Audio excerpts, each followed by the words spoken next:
Hello everyone, आज हम discuss करने वाले हैं यू आर यूनिक के टॉपिक को। बेसिकली इट मीन्स कि चाहे आप छोटा काम कर रहे हो चाहे आप बड़ा काम कर रहे हो, उस काम में आपको कोई भी रिप्लेस नहीं कर सकता। आपका जो स्टाइल हो, काम करने का तरीका होगा, वो अपने आप में बहुत ही डिफरेंट और यूनिक होगा।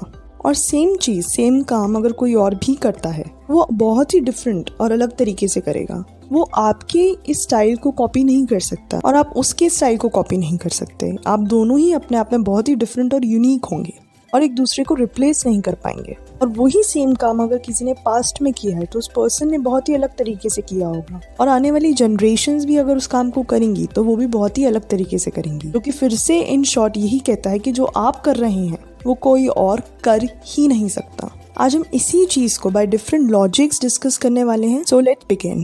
प्लीज गाइज मेरे चैनल को सब्सक्राइब कर लो फॉर मोर वीडियोस। तो let's first dive directly into the cricket field. Cricket field को सोचते ही बहुत सारे पॉपुलर नेम्स हमारे दिमाग में आते हैं। MS धोनी, सचिन तेंदुलकर, विराट कोहली, रोहित शर्मा। अब ध्यान से देखें, ये लोग सब एक ही फील्ड के पर्सन हैं, लेकिन ये अलग अलग स्किल्स हैं इन सब में। इनके जो कॉन्ट्रीब्यूशंस हैं वो ऑल टुगेदर बहुत ही डिफरेंट है। सपोज हम एग्जाम्पल ले लेते हैं विराट कोहली का। आने वाले टाइम में हो सकता है फ्यूचर में कोई ऐसा क्रिकेट प्लेयर आ जाए जो कि विराट कोहली के रिकॉर्ड्स को ब्रेक कर सकता है, लेकिन वो विराट कोहली के जो कॉन्ट्रीब्यूशंस विराट कोहली ने अपनी फील्ड में दिए हैं उन्हें रिप्लेस नहीं कर सकता। विराट कोहली ने जिस तरीके से मैचेस को जीता है, जिस तरीके से अपनी स्पेस बनाई है, या उनके जो स्किल्स और टैलेंट रहे हैं, उन्हें वो कभी भी रिप्लेस नहीं कर पाएगा। या अगर हम अभी की ही बात करें तो अगर हम बात करें MS धोनी की जो कॉन्ट्रीब्यूशंस है वो बहुत डिफरेंट है। उन्हें कोई भी फ्यूचर में रिप्लेस कर नहीं सकता।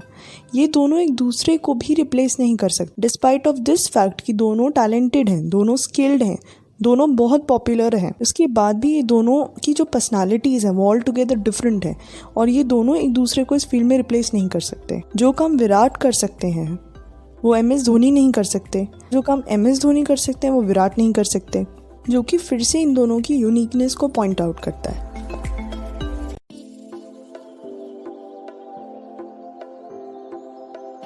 चलो हम दूसरी फील्ड की तरफ चलते हैं। सपोज हम सिंगिंग ले लेते हैं। तो सिंगिंग में कोई भी पॉपुलर सिंगर्स ले लेते हैं, सपोज नेहा एंड श्रेया घोषाल।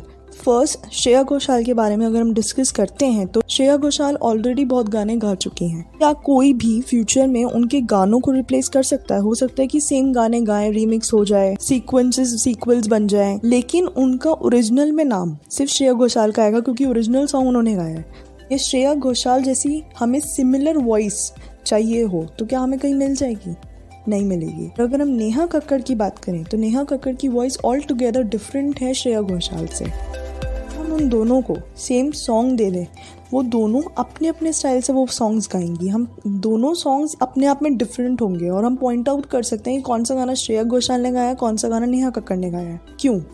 इसलिए क्योंकि वो दोनों अलग हैं, उनका स्टाइल ही गाने का अलग होगा, जो कि अगेन पॉइंट आउट करता है कि कोई भी काम कर रहा है तो वो यूनिक है।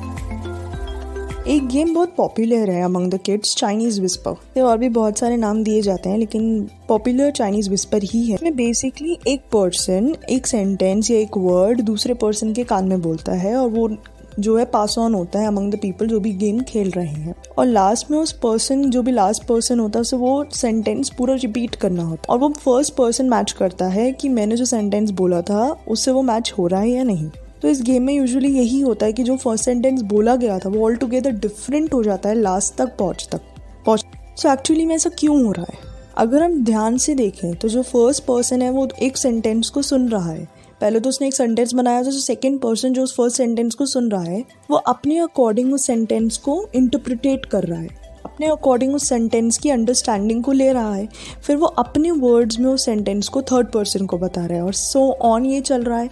लास्ट पर्सन तक आते आते वो ऑल टुगेदर डिफरेंट हो रहा है क्योंकि सबने सेंटेंस अपने अकॉर्डिंग इंटरप्रेट किया, सबने सेंटेंस को डिफरेंट तरीके से इंटरप्रेट किया, सबने अपने वर्ड्स अलग तरीके से रखे, तो वो सेंटेंस का मीनिंग ही ऑल टुगेदर डिफरेंट हो गया। तो इससे क्या पता चलता है? गेम एक्चुअली में बेस्ड है यूनिकनेस ऑफ इंडिविजुअल पर, कि हर कोई इस सेंटेंस को अलग तरीके से देखेगा, अलग तरीके से बोलेगा। ये again uniqueness of the individual को पॉइंट आउट करता है। अब हम बात करें फोर्थ लॉजिक की। सपोज पास्ट में आपके पास कोई बहुत अच्छी मेमोरी थी, फैमिली से रिलेटेड, फ्रेंड से रिलेटेड। आप उस मेमोरी को प्रेजेंट में रिक्रिएट करना चाहते हो। समहाउ आपके पास वो सब लोग हैं जो कि उस मेमोरी में थे, आपने सेम फिजिकल कंडीशंस कर दी, सेम आपने फर्नीचर की लोकेशन कर दी, आपको बोल दिया कि उन्हें सेम डायलॉग बोलने हैं, लेकिन तब भी आप उस मेमोरी को रिक्रिएट नहीं कर पाओगे। क्यों? क्योंकि हर कोई ना कोई डायलॉग अलग तरीके से बोल देगा, कोई ना कोई उस डायलॉग को अलग फीलिंग से बोल देगा, किसी अलग तरीके की कॉन्वर्सेशन क्रिएट हो जाएगी। आप उस सेम मोमेंट को वापस एक्सपीरियंस नहीं कर पाओगे even with the same people. May be नए मोमेंट्स बहुत अच्छे क्रिएट हो जाएं, लेकिन सेम मोमेंट को रिक्रिएट करना आपके लिए मुश्किल होगा, क्योंकि हमारी पर्सनैलिटीज़ डिफरेंट है, हमारा बोलने का तरीका डिफरेंट है, हमारी जो फीलिंग्स थी उन चीज़ों के पीछे वो डिफरेंट थी, क्योंकि फिर से पॉइंट आउट करता है कि हम बहुत यूनिक हैं। जिस टाइम पर हमने जिस टाइम से रिएक्शन दिया, हम उस रिएक्शन तक को रिपीट नहीं कर पा रहे with the same conditions all around. Fifth जो लॉजिक है कि हम बहुत यूनिक हैं, वो इसलिए भी है क्योंकि हम सबका जो फैमिली बैकग्राउंड है, हमारी एक्सपीरियंसेस हैं, हमारी बिलीव्स हैं, हमारी थिंकिंग है, हमारी अपब्रिंगिंग है, वो ऑल टुगेदर डिफरेंट है। इवन अगर सपोज कर लेते हैं कि एक फैमिली में अगर 2 सिबलिंग्स हैं, तो वो दोनों siblings same parent, same resources, same facilities, उसके बाद भी उन लोगों का नेचर आपस में ऑल टुगेदर डिफरेंट होता है, उनकी पर्सनैलिटीज ऑल टुगेदर डिफरेंट होती हैं। Why is this happening? Because क्योंकि वो एक्चुअल में एक दूसरे से बहुत डिफरेंट है, वो एक्चुअल में एक दूसरे से बहुत अलग है और यूनिक है। प्लीज़ गाइज मेरे चैनल को सब्सक्राइब कर लो and please comment yes we are unique. You are unique के टॉपिक को डीपली अंडरस्टैंड करना बहुत ज़रूरी है। काफ़ी लोग इसे गलत ले लेते हैं। हम ये बात बिल्कुल भी नहीं कर रहे कि सब बहुत स्किल्ड हैं, हम ये बात नहीं कर रहे कि सब बहुत ही ज़्यादा नॉलेजफुल हैं या सब फ्यूचर में बहुत ज़्यादा सक्सेसफुल होंगे, हम ये बात भी नहीं कर रहे। हम ये बात नहीं कर रहे कि सब बहुत ही ज़्यादा प्रोडक्टिव और एफिशिएंट हैं। हम ये बात भी नहीं कर रहे कि सब बहुत ही ज़्यादा एक्स्ट्रा ऑर्डिनरी हैं, ये सभी फ्यूचर में जाकर बहुत ज़्यादा फेमस होंगे या पॉपुलर होंगे। बल्कि हम ये बात कर रहे हैं कि कोई भी किसी भी तरीके का काम कर रहा है तो वो उसे अलग तरीके से करेगा, चाहे वो स्किल्ड हो या अनस्किल्ड हो, चाहे उसमें उस चीज़ की एबिलिटी है या नहीं। बात कर रहे हैं कि अगर हम सेम लोगों को सेम टैलेंट भी दे दें तो भी वो दोनों काम अलग अलग तरीके से करेंगे, जो कि ना ही कभी हिस्ट्री में हुआ होगा, ना ही पास्ट में कभी हुआ होगा, ना ही कभी वो फ्यूचर में होगा। इसका मतलब हम ऑपोजिट वे में भी ले सकते हैं। अगर आप किसी काम को कर रहे हैं और उस काम का आप जो बेड़ा गर्क कर सकते हैं वो आप अलग तरीके से करेंगे, लेकिन अगर कोई और उस काम का बेड़ा गर्क करे तो वो अलग तरीके से करेगा।